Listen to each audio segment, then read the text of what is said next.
is constantly in search of the next big thing. And it has been my experience over 20-odd years as a disc jockey and 5 years in television that when the next big thing comes arriving in a blaze of publicity, you should say next and go looking somewhere else because it's not the real thing. It's when they creep up quietly and tap you on the shoulder and suddenly you find them there.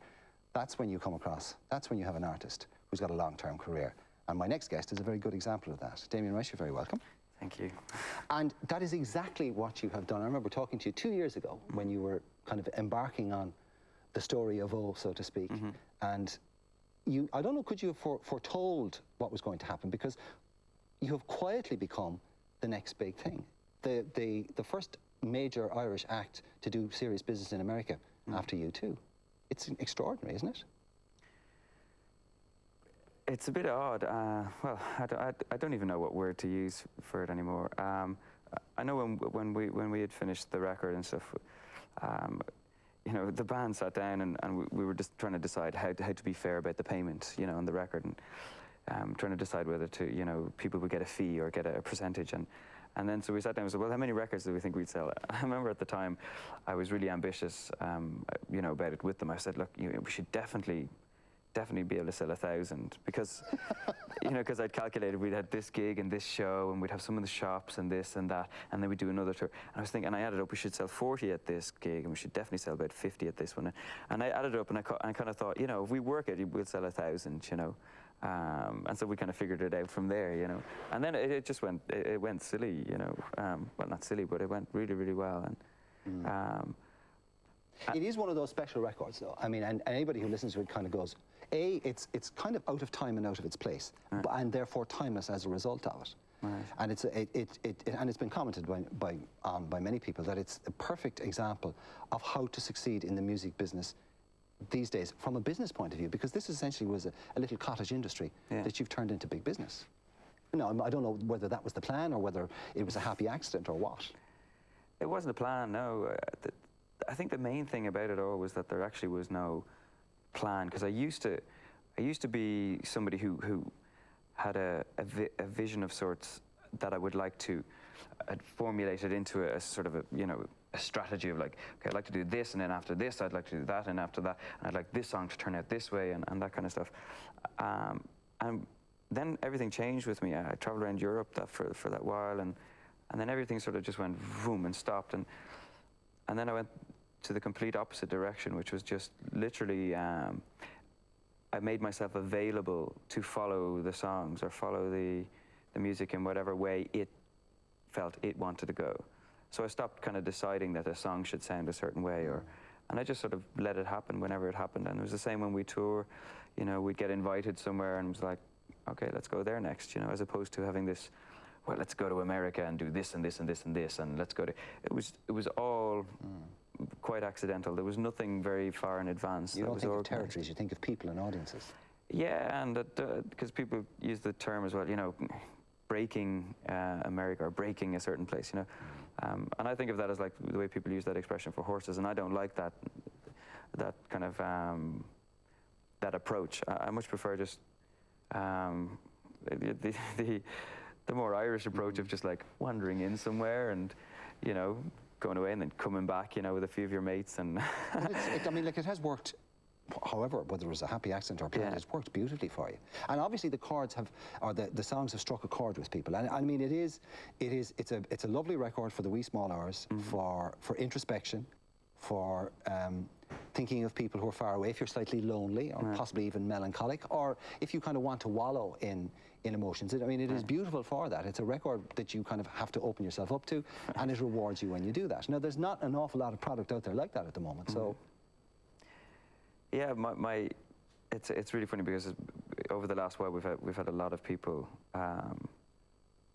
coming up to us and who just who seem to get very exactly like you're saying, very emotionally affected. And I have a lot of strange people coming to the shows as well, like extreme people who are like, you know, and they're like really intense and stuff. You saved my life with this record. No, well, yeah.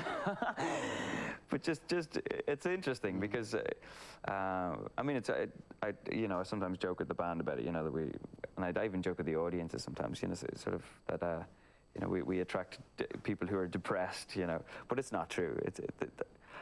I don't even think about it too much. I don't even think about what the style of that the music is, or how it communicates to people, because I prefer being just lost in doing it. It's like kind of planting, you know, going out to your garden in the morning and just deciding to plant a whole load of vegetables, and I don't like to think too much about what I'm doing. I just like, you put it in and you get so lost in it that by the end of the evening you just feel good because you've just been doing stuff with your hands. You've been doing stuff that you enjoy, and that's the way it's been for me. Well, it is a record that makes a connection. It is a record that people, once you fall in love with it, it's one of those ones that you'll still be listening to 20 years down the road. You know, it has that feel about it, and I'm around long enough to recognise those records when they come along. There's not that many of them.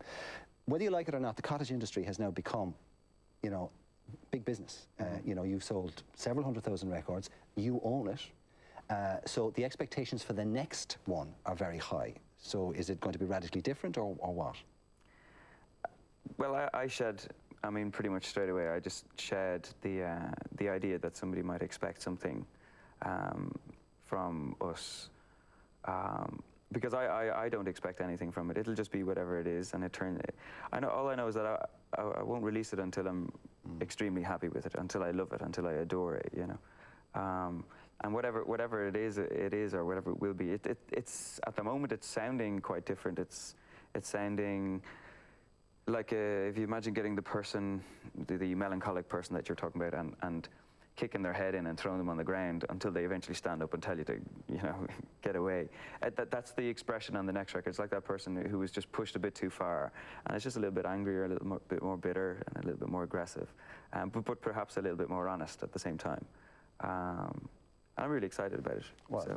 On that description, so am I. Listen, you're taking the summer off, and you're going to have that record out in the new year. In the meantime, you're leaving us and your audience with Lonely Soldier, which you're doing with Christy Moore. Yeah. So before you go, would you play that for us this morning, please? Yeah, no problem. Damien, we wish you continued success. Thank you. Cheers, Mark. Damien Rice, and very shortly you'll hear him playing Lonely Soldier.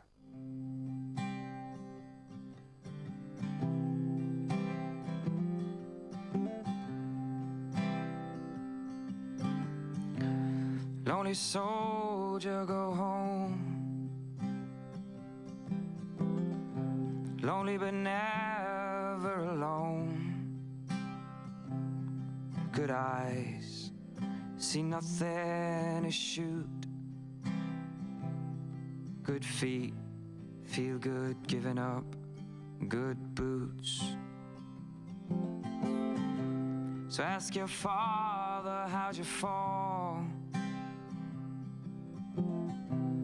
Ask your father, how'd you fall?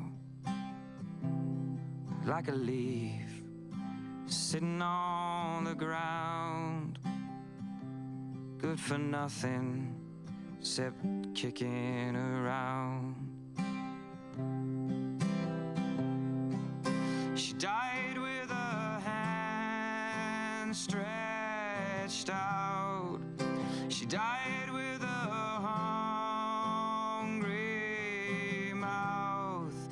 She died with a mind full of doubt and thoughts of weakening.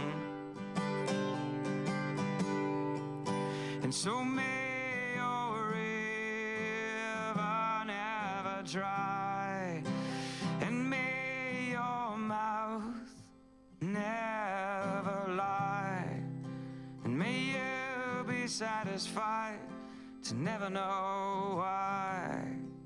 Sometimes someone just wants to die.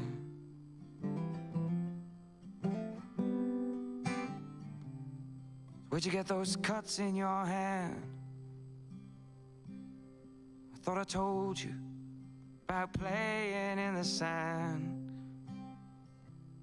There's always someone careless with glass. There's always questions you don't want to ask. She died with her hand stretched out. She died with a hungry mouth. She died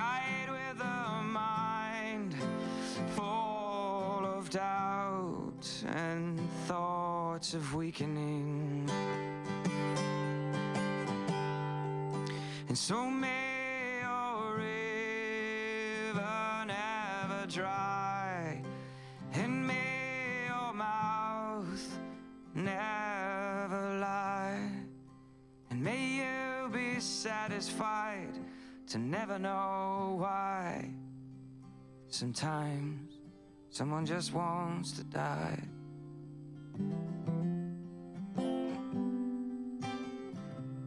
So lonely soldier, go home. Lonely, never alone. Good eyes see nothing to shoot. Good feet feel good giving up. Good booze